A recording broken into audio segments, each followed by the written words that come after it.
Ciao l'ami, j'ai envie de te dire, à chacun sa Dempster. La nôtre, on l'a faite sous la poussière, mais les conditions de météo peuvent changer rapidement. Et on a rencontré d'ailleurs des autres voyageurs qui ont fait mi-boue, mi-poussière. Tout ça pour te dire que cette route, qui est une piste de 880 km, qui démarre d'une petite station d'essence in the middle of nowhere, elle est d'ailleurs très bien nommée car il n'y a rien autour, jusqu'à Tuktoyaktuk et l'océan Arctique. On a traversé également, évidemment, le cercle arctique. On te raconte tout ça dans cette vidéo. Allez, en piste l'ami. On arrive pour faire le plein de l'essence, premier réservoir. L'essence est à 1,69 $, ça nous semble être bon. Et puis là, on tourne le camion pour remplir de l'autre côté. On va partir avec tous les réservoirs pleins pour ne pas avoir de soucis à se faire sur la Dempster. Car sur le parcours, le prix de l'essence augmente considérablement. On l'a vu jusqu'à 2,38 $ et les stations sont Fort McPherson, Inuvik et Eagle Plains.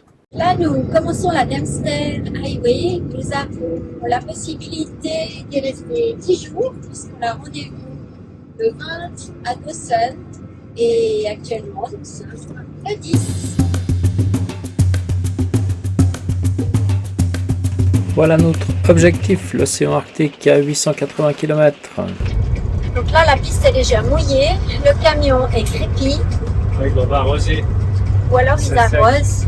Parce que sur les... Ah, en plus, ils sont en train de la travailler, regarde. Ah bah voilà. Tout s'explique. Début de la Dempster, ici, on est parti pour les 200 premiers kilomètres. C'était extraordinaire. On a traversé le Tombstone Park avec des paysages incroyables, des roches grises, noires, enfin c'était sublime.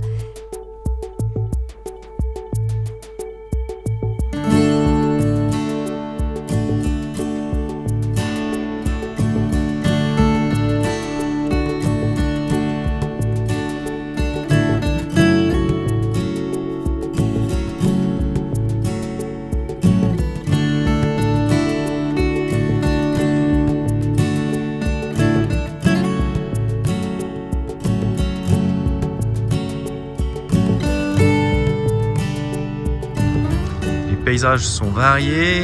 On était sur une plaine il y a un quart d'heure. Maintenant, on est dans un vallon. C'est vraiment changeant. Et la neige qui est tombée il n'y a pas si longtemps.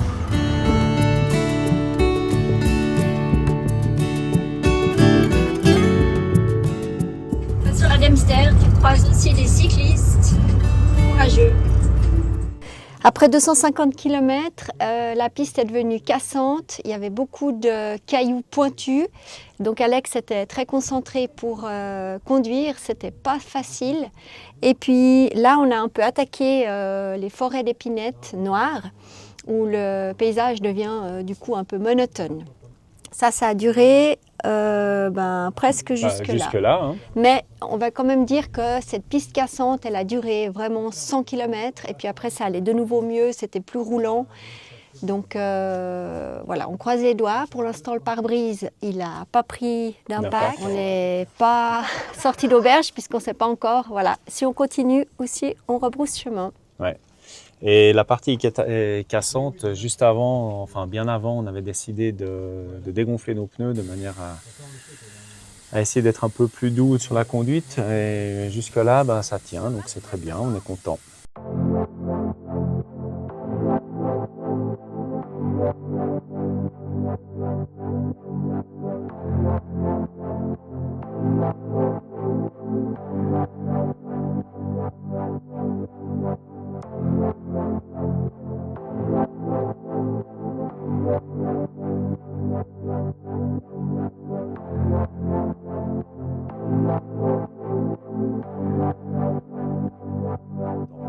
Et puis là, on est donc arrivé enfin ici. Ça Ouais. nous fait tout chose parce que ça fait longtemps qu'on rêvait de venir au cercle arctique.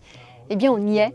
Ouais. Et c'est un truc un peu fou. Il y a aussi un petit clin d'œil à nos enfants parce que la dernière fois qu'on était sur le cercle arctique, on était avec nos deux enfants et c'était en 2014.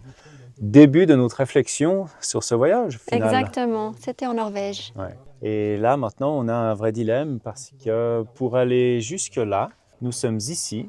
Et ce premier ferry, qui est un traversier à câble, est actuellement fermé et on ne sait pas pour combien de temps. On ne sait pas si c'est la saison ou si pour quelle autre raison. En tout cas, il n'y a pas grand monde sur la route en ce moment. Et c'est très agréable et en fait, c'est une grande chance car on peut bien choisir notre terrain entre les cailloux et les trous qui sont à éviter. Bon, on est au cercle arctique dans le Yukon et voilà ce qui se passe quand il se passe bien. Il y a de la battle. Il y a de la battle, de la Coleman Battle. C'est assez bizarre de marcher sur cette partie qui est à la fois spongieuse sous un craquant de lichen et tu t'enfonces jusqu'aux chevilles. Et puis quand il n'y a pas de lichen, c'est des espèces de touffes d'herbe montées sur des mottes de terre et qui sont complètement instables. Mais en fait, on a voulu aller voir la rivière et on n'est pas mécontent d'avoir fait cette petite expérience.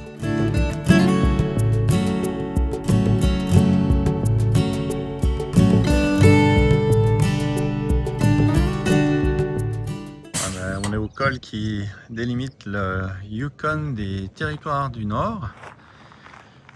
Et l'ami est très bien monté. Et là, sur la gauche, on a un panneau qui nous dit que l'océan Arctique est à 415 km.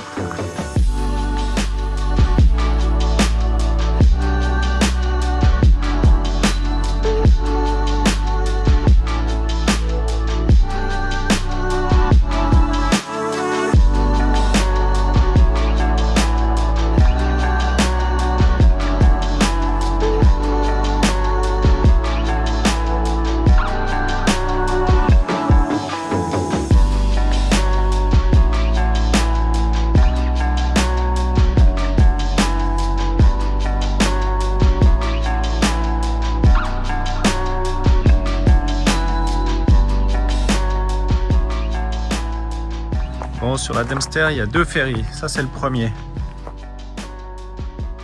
L'embarcation se fait là. Et évidemment qu'ils sont prêts à réagir en cas de besoin. Bon, on est de nouveau sur un bateau. Et là, on fait la petite traversée. C'est la Peel Road, sauf erreur. Je confirmerai ça. Voilà, petit traversier qui était fermé jusqu'à ce matin. Et qui suit ce câble. Le problème, c'est que ce câble, il était fermé hier, enfin, le traversier était fermé hier à cause du fait que dans le courant charriait beaucoup de poids et c'est pas la mer qui prend l'homme, c'est l'ami qui prend l'eau.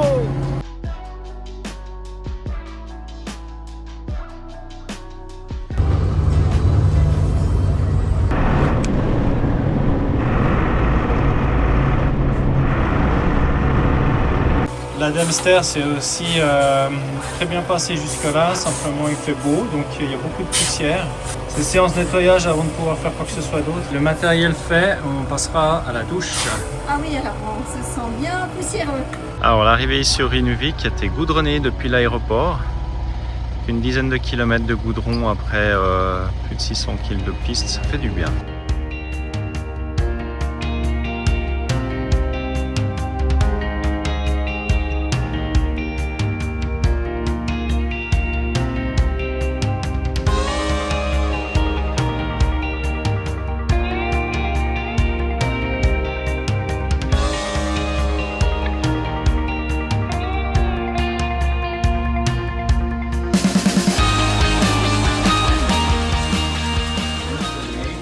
C'est le greenhouse de Inuvik. En fait, en 1999, ils étaient prêts à descendre ce qui était un hockey rink, un stade de glace pour le hockey, pour l'école adjustante. Et ils ont décidé, plutôt que de détruire ça, de demander l'autorisation pour faire de la culture de plantes à ce niveau-là. Et ça fait 26 ans que ça dure. On est sur une base communautaire et chacune de ces petites parcelles qui fait en pied 5 par 8, je vous mettrai en description la taille en mètres, eh bien, sont loués par, utilisés par différentes personnes privées.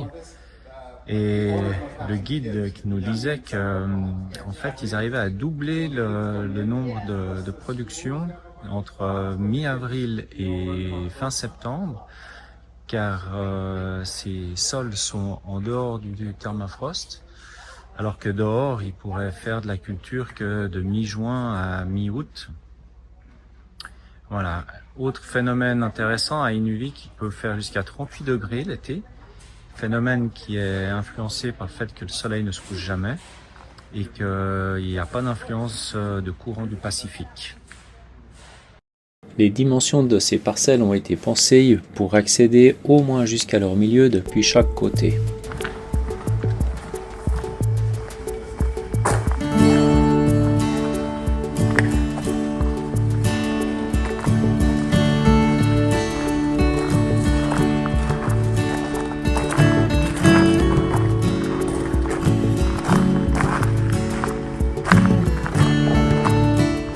Et là, c'est des pommiers qui donnent de vraies pommes.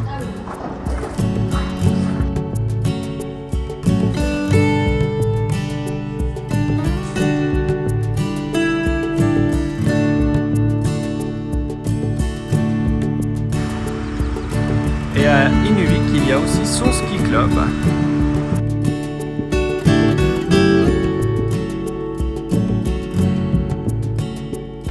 Alors comme tu peux le voir, je suis plus sur la Dempster pour faire ce commentaire, mais sur les rives de la péninsule du Kenai. Tout ça pour te dire que les 150 derniers kilomètres de piste entre Inuvik et Tuktoyaktuk sont perçus de manière très différente en fonction du véhicule avec lequel tu voyages.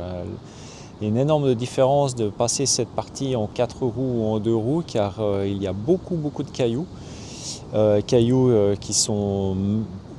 qui sont tassés, mais vu la profondeur de cailloux tassés, en 2 roues, tu t'enfonces plus facilement qu'en 4 roues.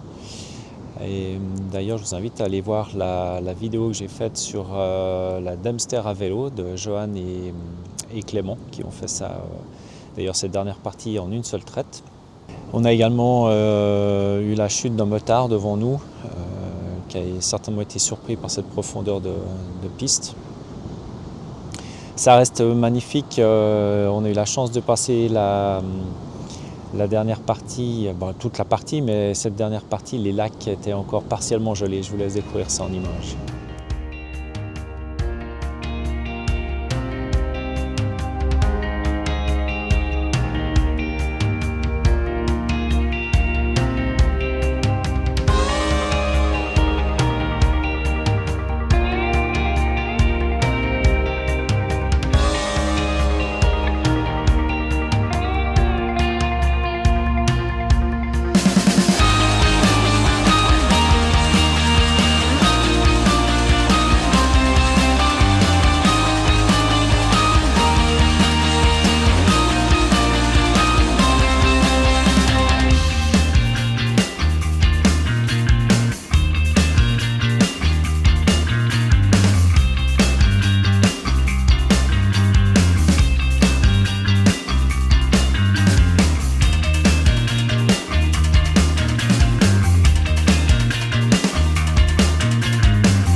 L'ami est enfin arrivé à destination, mais cette fois c'est le point le plus au nord qu'il fera, après l'extrême est du Canada, l'extrême nord, enfin ce qui en est par les routes dans les territoires du nord.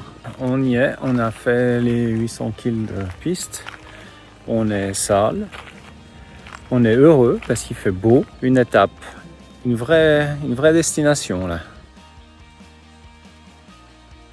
Cette Dempster qui arrive au bord de l'océan Arctique. Il n'y a plus rien après. C'est tellement incroyable de vivre ça. Parce qu'après, c'est ce qui est marqué sur le panneau, c'est l'océan Arctique. Et là, on est, je me rappelle bien, le 14 juin. Derrière moi, l'océan Arctique, on est à Tuktoyaktuk, après les 800 km de piste de la Dempster Highway. qui était franchement plutôt en bon état cette fois. On a un peu entendu toutes sortes de légendes à ce niveau. Mais on doit dire que l'entretien à cette période, en tout cas de cette année, c'était très bien. Quelques passages avec des cailloux un petit peu tranchants, mais voilà, à l'aller ça s'est bien passé, on va au retour. Et puis sinon, une différence de température, là j'ai derrière moi le vent de l'Arctique qui m'arrive dans le cou. Donc je sens bien que c'est froid. Alors qu'à Inuvik, 150 km plus au centre des terres, il faisait 27 degrés tout à l'heure, sauf erreur. Alors de cette Dempster, on n'a pas ramené que de la poussière. Non, on a complété notre équipage avec Clément. Clément qui a fait l'aller à vélo, qui a laissé son vélo sur place. Et l'autre équipage avec qui nous étions, donc Sandal et Crampon, eux ont ramené Johan, le collègue de Clément. On a passé plusieurs jours sur le retour avec eux. Oui, parce que quand on s'est arrêté, ils se sont arrêtés avec nous. On a mangé, papoté, ils nous ont raconté plein de choses de leur vie. C'était vraiment super intéressant. Ouais, ça a donné un peu de jeunesse à notre équipage aussi. Complètement.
Alors sur la Dempster, il n'y a pas que de la piste, il y a aussi quelques belles randonnées.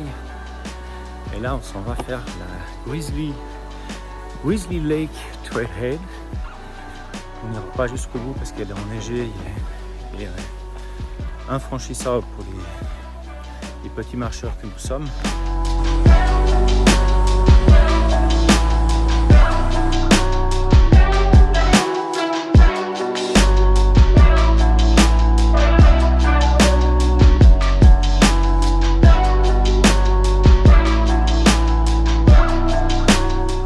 On a adoré faire cette piste, c'était vraiment 1600 km extraordinaire, on a eu beaucoup de chance avec le temps. On espère que les images de cette vidéo t'ont plu. On se retrouve dans une prochaine vidéo, mais on ne sait pas encore de quoi elle va parler. D'ici là, Porte-toi bien. ciao l'ami! Ciao l'ami!